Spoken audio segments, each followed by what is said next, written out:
Next তাহলে সীমান্ত বেগ বা প্রান্তীয় বেগ এবং স্টোকসের সূত্র যেটা আছে সেটা একটু বুঝিয়ে দিচ্ছি। না, কোনো একটা বস্তু মনে কর যখন কোনো একটা সান্দ্র মাধ্যমের মধ্যে দিয়ে, সে সান্দ্র মাধ্যমটা তরল হতে পারে বা গ্যাস হতে পারে।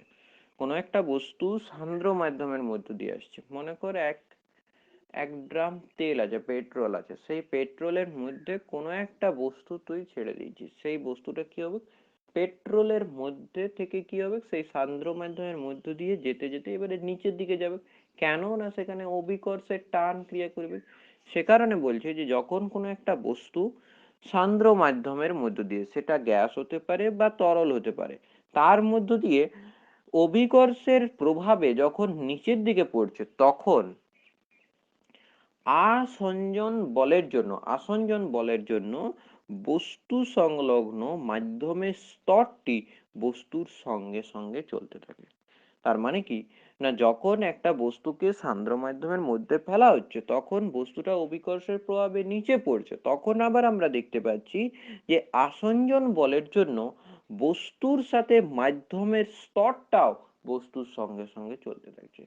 অর্থাৎ বস্তু কণার মধ্যেকার যে আকর্ষণ বল, সেই আকর্ষণ বলটাই হচ্ছে আসঞ্জন বল। এই আসঞ্জন বলের জন্য বস্তুটা কি করছে না, মাধ্যমের স্তরগুলোকে সঙ্গে নিয়ে নামছে, এরকম যেন দেখতে পাওয়া যায়। অর্থাৎ আসঞ্জন বলের জন্য বস্তুর সাথে যে মাধ্যম আছে, সেই মাধ্যমের স্তরটিও বস্তুর সঙ্গে চলতে থাকে, এরূপ ভাবে দেখা যায়। কিন্তু বস্তুটা বেশ কিছুটা দূরত্ব যাওয়ার পর মাধ্যমে স্থির হয়ে যায়। যেমন যদি সান্দ্র মাধ্যমের ঘনত্বটা যদি বেশি হয়, তাহলে সেখানে কি হবে, বস্তুটা কিছু দূর যাওয়ার পর বস্তুটা সেখানে গিয়ে স্থির হয়ে যাবে। এর ফলে কি হবে না, যখন সেটা স্থির হয়ে যাচ্ছে তখন তার ফলে বস্তুটি থেকে বিভিন্ন দূরত্বে যে স্তরগুলো আছে, সেই স্তরগুলোতে আপেক্ষিক গতির সৃষ্টি হবে।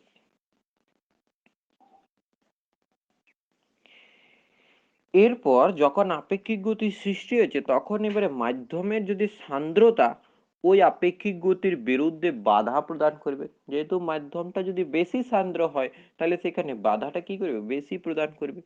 অর্থাৎ মাধ্যমের সান্দ্রতা সেখানে ওই আপেক্ষিক গতির বিরুদ্ধে বাধা প্রদান করবে। এবারে যদি বস্তুর বেগটা যত বৃদ্ধি পাবে, সান্দ্রতার দরুন বাধাটাও তত বৃদ্ধি পাবে। এবার যদি বস্তুটা খুব ক্ষুদ্র হয়, তাহলে বস্তুটার সান্দ্রতাজনিত যে বল, অর্থাৎ যেটা ঊর্ধ্বমুখে ক্রিয়া করছে, উপরের দিকে বস্তুটা নিচ দিকে নামছে, আর বস্তুটা পিছন দিকে কে টানছে, মানে ঊর্ধ্বমুখে টানছে, ঊর্ধ্বমুখে একটা বল, মানে উপরের দিকে একটা বল, সেটা কি করছে না, বস্তুটাকে নিম্ন মুখে যেতে বাধা প্রদান করছে। এবং এই যে ঊর্ধ্বমুখী সান্দ্রতাজনিত যে বিরুদ্ধ বল, অর্থাৎ ওপরের দিকে যে সান্দ্রতাজনিত বিরুদ্ধ বল, সান্দ্রতার কারণে উদ্ভূত হওয়া তৈরি বল, যেটা ঊর্ধ্বমুখে ক্রিয়া করছে, এই বলের মান যদি বস্তুর নিম্নাভিমুখী ত্বরণ, অর্থাৎ বস্তুর নিচের দিকে যে অভিকর্ষ বল ক্রিয়া করছে, সেই অভিকর্ষ বলের সাথে যদি সমান হয়, সান্দ্রতা বল এবং অভিকর্ষ বল যদি সমান হয়, তখন কি দেখা যাবে না, বস্তুর উপরে কার্যকর মোট বলটা শূন্য হয়ে যাবে। অর্থাৎ একটা উপরের দিকে যতটা বাধা বল প্রয়োগ করছে, নিচের দিকেও ততটাই বস্তুর ওজনের সমান বা বস্তুর উপর অভিকর্ষ বলের সমান সান্দ্রতা জনিত বল ক্রিয়া করছে, তখন দেখা যাবে যে বস্তুটির ওপরে মোট কার্যকর বলটি কি হয়ে যাবে না, শূন্য হয়ে যাবে। এবার যদি বস্তুর ওপর কার্যকর বল, মানে মোট কার্যকর বলের মান যদি শূন্য হয়ে যায়, তখন দেখা যাবে যে বস্তুটি স্থির বেগে মাধ্যমের মধ্য দিয়ে পড়তে থাকছে। অর্থাৎ বস্তুটা স্থির বেগ নিয়ে মাধ্যমের মধ্য দিয়ে চলে যাচ্ছে, সান্দ্র মাধ্যমের মধ্য দিয়ে আস্তে আস্তে নিচের দিকে নামছে। অর্থাৎ বস্তুর এই যে স্থির বেগ, এই স্থির বেগকে প্রান্তীয় বেগ বা সীমান্ত বেগ বলা হয়। মানে সীমান্ত বেগ বা প্রান্তীয় বেগ হচ্ছে বস্তুর, যখন একটা সান্দ্র মাধ্যমের মধ্য দিয়ে একটা বস্তু স্থিরভাবে পড়ছে। তোরা চিন্তা কর যে আমরা জলের মধ্যে না নিয়ে অন্য কোনো একটা বেশি গাঢ়ত্ব বিশিষ্ট, মানে বেশি সান্দ্র মাধ্যমে আমরা একটা, মনে কর তেলের ট্যাঙ্কির মধ্যে আমরা একটা ছোট্ট কয়েনকে ফেলছি। বা পারদের মধ্যে একটা ছোট কোনো বস্তুকে ফেলছি, এবারে বস্তু ফেলার সঙ্গে সঙ্গে দেখতে পাচ্ছি যে বস্তুটা কিছু দূর যাওয়ার পর সেটা কি হচ্ছে না কিছুটা একেবারে হালকা পরিমাণ স্থির বেগ নিয়ে যাচ্ছে। এটা কল্পনা করতে হবে, চোখে দেখতে হবে, যদি আগে দেখেছিস বা করে দেখতে হবে তবে বুঝতে পারবি ব্যাপারটা। যে একটা সান্দ্র মাধ্যমের মধ্য দিয়ে মানে বেশি গাঢ়ত্ব বিশিষ্ট বা বেশি ঘনত্ব বিশিষ্ট একটা মাধ্যমের মধ্য দিয়ে একটা হালকা বস্তু ফেলা হলে বস্তুটা কিছু দূর যাচ্ছে ঠিক পরিমাণ বেগ নিয়ে, আবার কিছু দূর যাওয়ার পর সেখান থেকে বস্তুটা একটা স্থির বেগ নিয়ে নিচের দিকে নামছে। এইটাই হচ্ছে প্রান্তীয় বেগ।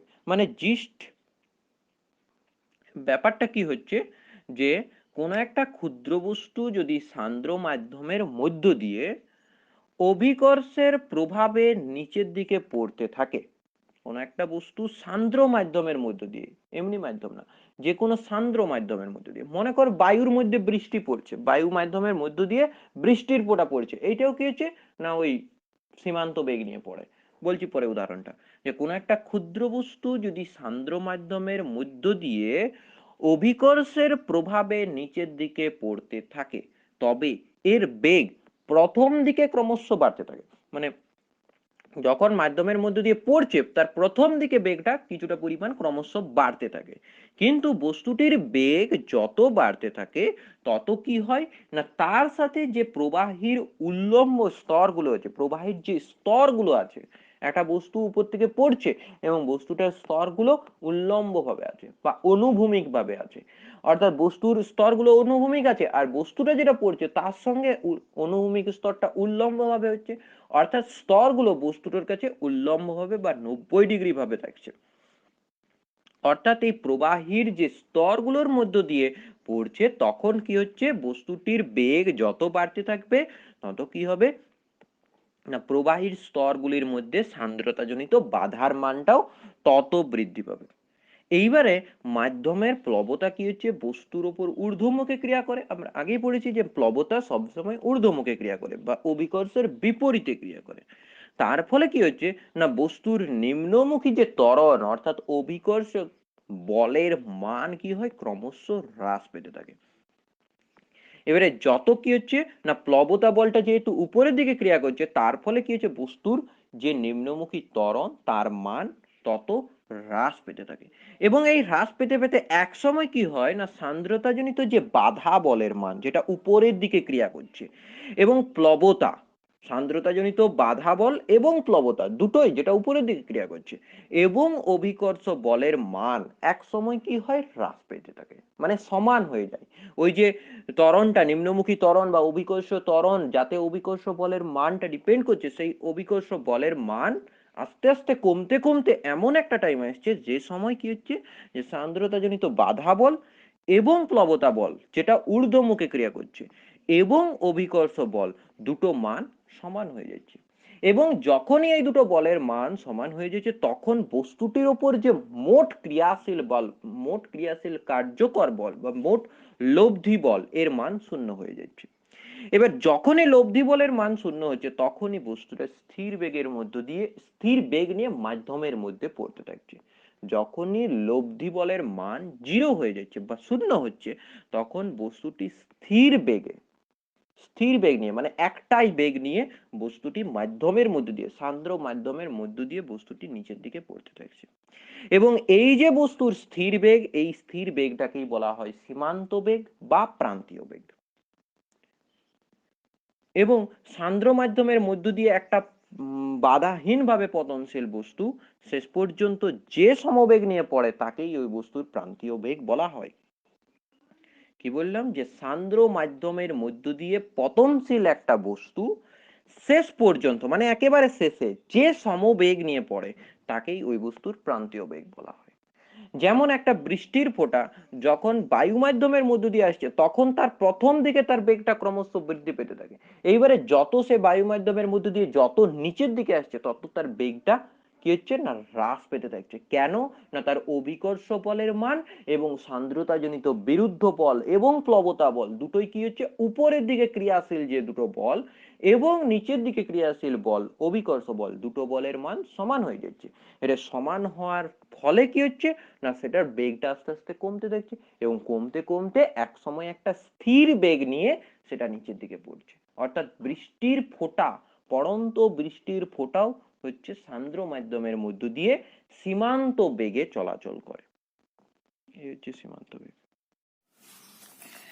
স্টোকসের সূত্র এবং প্রান্তীয় বেগের রাশিমালা নির্ণয় কিভাবে হচ্ছে না, বিজ্ঞানী স্টোকস প্রমাণ করেছেন যে স্মল আর ব্যাসার্ধের যদি একটা ক্ষুদ্র গোলক নেওয়া হয়, স্মল আর ব্যাসার্ধের এরকম একটা ক্ষুদ্র গোলক আছে, তার সান্দ্রতাঙ্ক যদি ইটা হয়, স্মল আর ব্যাসার্ধের একটি ক্ষুদ্র গোলকের সান্দ্রতাঙ্ক যদি ইটা হয়, তবে কোনো মাধ্যমের মধ্য দিয়ে যদি এই ক্ষুদ্র গোলকটি ভি বেগ লাভ করে, কোনো মাধ্যমের মধ্য দিয়ে যাওয়ার সময়, কোনো একটা সান্দ্র মাধ্যমের মধ্য দিয়ে যাওয়ার সময় এই ক্ষুদ্র গোলকটি যদি ভি গতিবেগ লাভ করে, তবে গোলকটির ওপরে সান্দ্রতাজনিত বিরুদ্ধ বল, যেটা উপরের দিকে ক্রিয়া করবে, এটা একটা সান্দ্র মাধ্যমের মধ্য দিয়ে যাচ্ছে, এটা যখন যাচ্ছে তখন ওই সান্দ্র মাধ্যমটার উপরে বিপরীতমুখী বা বিরুদ্ধ বল, যেটা সান্দ্রতাজনিত বিরুদ্ধ বল এফ, এর মান 6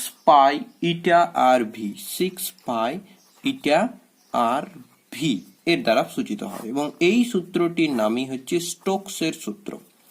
কি বললাম যে বিজ্ঞানী স্টোকস প্রমাণ করেছেন যে স্মল আর ব্যাসার্ধের যদি একটি ক্ষুদ্র গোলককে ইটা সান্দ্রতাঙ্ক যুক্ত একটি মাধ্যমের মধ্য দিয়ে ফেলা হয়, এবং সেটি যদি ওই ক্ষুদ্র গোলকটি যদি ভি গতিবেগ লাভ করে, ভি গতিবেগ নিয়ে যদি নিচের দিকে পড়তে থাকে, অর্থাৎ ভি এটা কি তার প্রান্তীয় বেগ, অর্থাৎ যখন সে সম বেগে পড়ছে সেটাই প্রান্তীয় বেগ, এবং এই ভি প্রান্তীয় বেগ নিয়ে যদি এই ক্ষুদ্র গোলকটা ইটা সান্দ্রতাঙ্ক মাধ্যমের মধ্য দিয়ে পড়ে, তবে এই গোলকটির ওপরে সান্দ্রতাজনিত যে বিরুদ্ধ বল, এই বিরুদ্ধ বলের মান F equal to 6 pi eta R V, এবং এইটিকেই বলা হয় স্টোকসের সূত্র। এই সমীকরণটি স্টোকসের সূত্র নামে পরিচিত। এই স্টোকসের সূত্রটি ওপর প্রতিষ্ঠিত আছে যে প্রান্তীয় বেগের রাশিমালা। স্টোকসের সূত্রের সাহায্যে প্রান্তীয় বেগের রাশিমালা কিভাবে হচ্ছে বলছি। আমরা এই স্টোকসের সূত্রের সাহায্যে, মানে F equal to 6 pi eta R V, এই সূত্রের সাহায্যে প্রান্তীয় বেগ, সেই প্রান্তীয় বেগের রাশিমালা আমরা নির্ণয় করব।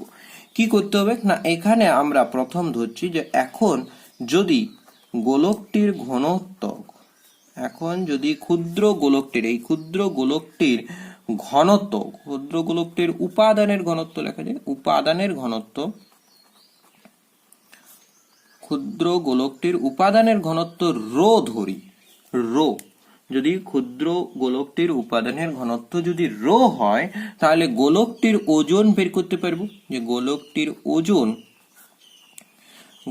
ওজন সমান কি হবে না, 4/3 পাই আর কিউব রো, অর্থাৎ আয়তন গুণিত ঘনত্ব, সেটাই হয়ে গেল, এবং জি, তার সঙ্গে জি গুণ করতে হবে, তবেই যাই ওজন পাওয়া যাবে। অর্থাৎ আমরা জানি যে ওজন কিভাবে বের করা হয় না, কোনো বস্তুর ওজন ডাব্লিউ সমান M G, small M into G, আর স্মল এম মানে কি, কোনো বস্তুর ভর গুণিত অভিকর্ষ ত্বরণ, এইভাবে আমরা বস্তুর ওজন পাই, এবং এখানে আমরা ওজনই বের করছি।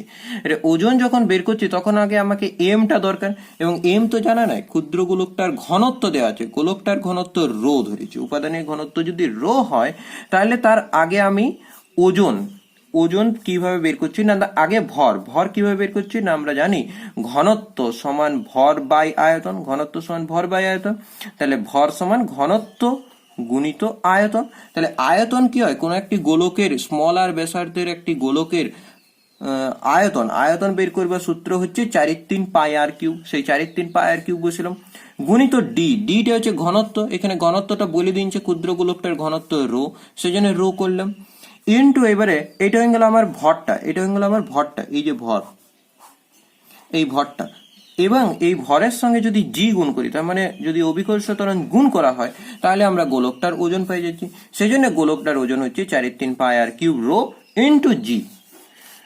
এরপর আমরা যদি মাধ্যমের ঘনত্বটা ধরি মাধ্যমের ঘনত্ব,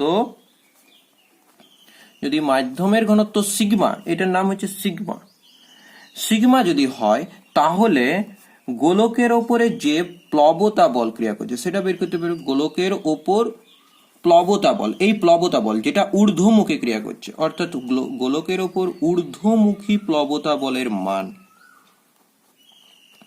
ঊর্ধ্বমুখী প্লবতা বল কিভাবে বের করব না, ঊর্ধ্বমুখী প্লবতা বল কত হবে না 4/3 পাই আর কিউব সিগমা জি। কেন না, এটা হচ্ছে 4/3 পাই আর কিউব রো জি, এটা হচ্ছে গোলকটার ওজন।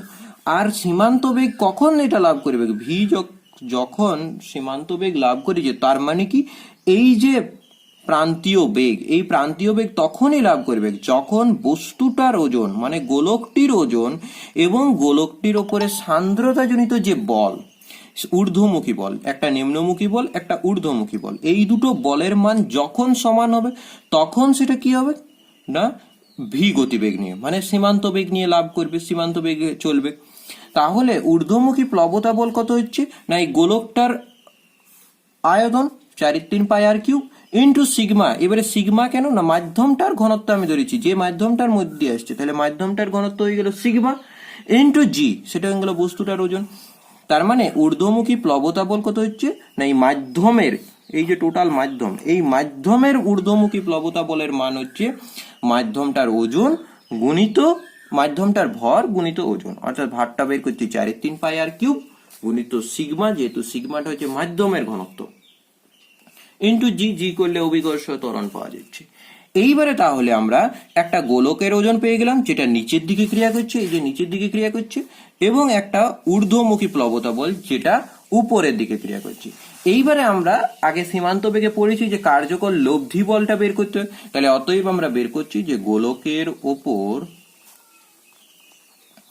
কার্যকর লব্ধি বল, কার্যকর লব্ধি বলও লিখতে পারো বা মোট বল, কার্যকর মোট বল লিখছে, এখন লব্ধি কথাটা দরকার নাই, কার্যকর মোট বল, মোট বল যেটা কোন দিকে ক্রিয়া করবে না যেটা নিম্নমুখে ক্রিয়া করবে। এই বলটা কোন দিকে ক্রিয়া করছে না নিম্নমুখে ক্রিয়াশীল, নিম্নমুখী। তাহলে আমরা কিভাবে বের করব না দুটো বলকে বিয়োগ করে দেবো, সমান এবং বিপরীতমুখী বল বটে, তাহলে যেহেতু বিপরীতমুখী তাই কি করব বিয়োগ করব, মোট বল বের করা মানে যোগ করা, কিন্তু এইখানে যেহেতু তাদের ডাইরেকশনটা আলাদা, দুটো ডাইরেকশন আলাদা, সে কারণে কি করা হয়েছে না এখানে বিয়োগ করতে হবে। তাহলে বিয়োগ কিভাবে করব না নিম্নমুখী মোট বল যেটা সেটা হচ্ছে প্রথমের বলটা যেটা ওজন, ওজনটাই কি অভিকর্ষ বল, এবং এইটাকে একটা বল বলা হচ্ছে যে 4/3 পাই আর কিউব রো জি minus 4/3 pi R cube sigma জি, আর যেটা প্লবতা বল, এই যে প্লবতা বল আর এই অভিকর্ষ বল দুটো বিয়োগ করে দিতে হচ্ছে। এবং এটা বড় কি করে হচ্ছে আমরা এটা বুঝতে পারছি কি করে না, এটা বড় হচ্ছে কারণ এইখানে ভি গতিবেগটা তখনই লাভ করবে যখন এই সান্দ্রতাজনিত বলটা যখন এটা সমান হবে, কিন্তু আবার বলা হচ্ছে ভি গতিবেগ নিয়ে সেটা স্থির বেগে পড়বে, এইটাই সীমান্ত বেগ, মানে সীমান্ত বেগে যখন আসবে তখন সেটা ভি গতিবেগ স্থির গতিবেগ নিয়ে এটা এই মাধ্যমের মধ্য দিয়ে পড়তে থাকবে, অর্থাৎ পড়তে থাকবে, স্থির তো হয়ে যাবে না, দাঁড়াতে যাচ্ছে না, স্থির হচ্ছে না, সেটা স্থির বেগ নিয়ে পড়তে থাকছে কেন না যেহেতু তার অভিকর্ষ বলটা বেশি, কিছুটা হলেও বেশি, সে কারণে সেটা স্থির বেগে পড়তে থাকছে। এবং এই কনসেপ্টটা নিয়েই আমরা এটার থেকে এটাকে বিয়োগ করছি যে 4/3 পাই আর কিউব রো জিটা কি হচ্ছে এই ক্ষেত্রে বড়, সেই কারণে বড় থেকে ছোটটা বিয়োগ করা হচ্ছে, এবং আমরা গোলকের উপরে মোট কার্যকর বলটা বের করতে পারছি। এবং এটাকে যদি একটু ক্যালকুলেশন করা হয় তাহলে কি পাবো দেখ না 4/3 পাই আর কিউবটা ইন্টু জি, এটাও কমন চলে যাবে, ব্র্যাকেটে পড়ে থাকতে রো মাইনাস সিগমা জি না রো মাইনাস সিগমা, তাহলে আমার এইটি হয়ে গেল মোট কার্যকর বল, কার্যকর মোট বল গোলকের উপরে। এইবারে আমরা কি লিখতে পাচ্ছি দেখ স্টোকসের সূত্র অনুসারে কি লিখতে পারবো না ভি যখন সীমান্ত বেগ লাভ করবে, এই যে এই বস্তুটা ভি গতিবেগ যখন লাভ করবে তখন আমরা স্টোকসের সূত্র অ্যাপ্লাই করতে পারবো। এবং যদি এই বস্তুটা গোলকটা যদি ভি গতিবেগ লাভ করে তাহলে আমরা কি বলতে পারি না, যদি ভি গতিবেগ লাভ করে তাহলে আমরা স্টোকসের সূত্র থেকে লিখতে পারি যে 6 pi eta R V, 6 pi eta R V equal to এই গোলকের উপরে কার্যকর মোট বল কত আছে 4/3 pi R cube G into rho minus sigma, বারবার জি লিখছি, রো মাইনাস সিগমা। তাহলে এইটাকে একটু ক্যালকুলেশন করলে কি পাচ্ছি দেখা যাক না এখান থেকে আমরা সীমান্ত বেগ কি বের করতে চাইছি, না সীমান্ত বেগ বা প্রান্তীয় বেগের রাশিমালা, এবং এখানে প্রান্তীয় বেগ কি বটে, ভি বটে। আর আমার এখানে সমীকরণ যেটা হলো সেটা তো ভি আছে, তাহলে আমাকে এই ভিটা বের করতে হবে। ভিটা যদি বের করি তাহলে আমরা কি দেখতে পাচ্ছি, বা V equal to 4/3 pi R cube G rho minus sigma divided by 6 pi eta R. এটা হচ্ছে, তাহলে এখানে কি কি কাটাকাটি যাচ্ছে সেটা একটু দেখা যাক। তাহলে 4/3 গুণিত 1/6, তাহলে হয়ে যাবে কি এটা 2 দুগুণে 4 2 3 6, ঠিক আছে 2/9 হবে, ঠিক আছে। পাই পাই ক্যান্সেল হবে, এখানে একটা আর ক্যান্সেল হবে, তাহলে আর স্কোয়ার রয়েছে উপরে, ইন্টু জি থাকছে ডিভাইডেড বাই ইটা থাকছে, ইন্টু আর কি থাকছে রো মাইনাস সিগমা। তাহলে এইটাকে একটু সাজায় গুছায় লেখা যায়। সাজায় গুছায় যদি লেখা হয় তাহলে 2/9 তারপরে R square rho minus sigma into G divided by এটা, এবং এইভাবে আমরা ভি বা প্রান্তীয় বেগের রাশিমালাটা বের করতে পারছি। এবং এটি হচ্ছে প্রান্তীয় বেগ বা সীমান্ত বেগের রাশিমালা। এখানে আমরা দেখতে পাচ্ছি যে প্রান্তীয় বেগ ভি এর মান তিনটি বিষয়ের উপরে নির্ভর করছে। কি কি বিষয়, না ভি এর মান কি কি বিষয়ের উপর নির্ভর করছে, কেসেস, কি কি কেসের উপর নির্ভর করছে। দেখ ভি এর মান বা প্রান্তীয় বেগের মান একটি আর স্কোয়ারের সাথে সমানুপাতিক হচ্ছে, অর্থাৎ গোলকটির এই ক্ষুদ্র গোলকের যদি ব্যাসার্ধের বর্গের সঙ্গে প্রান্তীয় বেগটা কি হচ্ছে, সমানুপাতে বৃদ্ধি পাচ্ছে। অর্থাৎ আমরা বলতে পারি যে গোলকের ব্যাসার্ধের বর্গের সমানুপাতিক। এটা 1 নম্বর আমরা দেখতে পাচ্ছি। 2 নম্বর কি দেখতে পাচ্ছি, ভি এর মান, জিটা তো কনস্ট্যান্ট, জি এর সাথে তো কোনো পরিবর্তন হবে না, এবং এখানে আমরা দেখতে পাচ্ছি রো মাইনাস সিগমা যেটা আছে সেটার সঙ্গে পরিবর্তিত হচ্ছে। V is proportional to rho minus sigma মানে রো হচ্ছে উপাদানের ঘনত্ব, গোলকটির উপাদানের ঘনত্ব, এবং মাধ্যমের ঘনত্বের পার্থক্যের সাথে ভি কি হচ্ছে, সমানুপাতিক হচ্ছে। অর্থাৎ বলতে পারি যে গোলকের উপাদানের ঘনত্ব এবং মাধ্যমের ঘনত্বের পার্থক্যের সমানুপাতিক হচ্ছে এই প্রান্তীয় বেগ। অর্থাৎ এইখান থেকে আমরা দেখতে পাচ্ছি যে মাধ্যমের ঘনত্ব যদি বেশি হয়, মাধ্যমের ঘনত্ব সিগমা যদি বেশি হয় তাহলে প্রান্তীয় বেগ কি হবে, কমে যাবে। সিগমা যদি বেশি হয় তাহলে প্রান্তীয় বেগ কি হবে, কমে যাবে। সিগমা যদি ভেরি ভেরি গ্রেটার দেন হয় তাহলে V is very very less than. আবার যদি গোলকটির উপাদানের ঘনত্ব যদি বেশি হয় তাহলে ভিটা কি হবে, বাড়িয়ে যাবে। কারণ কি, রো মাইনাস সিগমা যে বড় থেকে ছোটটা বিয়োগ দিতে হবে, তার মানে কি এদিকটাও বাড়বে। সেই জন্য এখানে দুটো ইম্পর্টেন্ট জিনিস এটি হলো। এবং 3 নাম্বার, তিনটি বিষয় কি কি, না 3 নাম্বার বিষয়টা হচ্ছে ভি এর মান আরেকটি বিষয়ের উপর নির্ভর করছে, যেটা হচ্ছে সান্দ্রতাঙ্ক ইটা এর ব্যস্তানুপাতিক। ইটা এর ব্যস্তানুপাতিক, অর্থাৎ মাধ্যমে সান্দ্রতাঙ্কের ব্যস্তানুপাতিক হচ্ছে এই ভি এর মান। সীমান্ত বেগ কমে যাবে কখন, না ইটা এর মান যদি বেশি হয়ে যায়।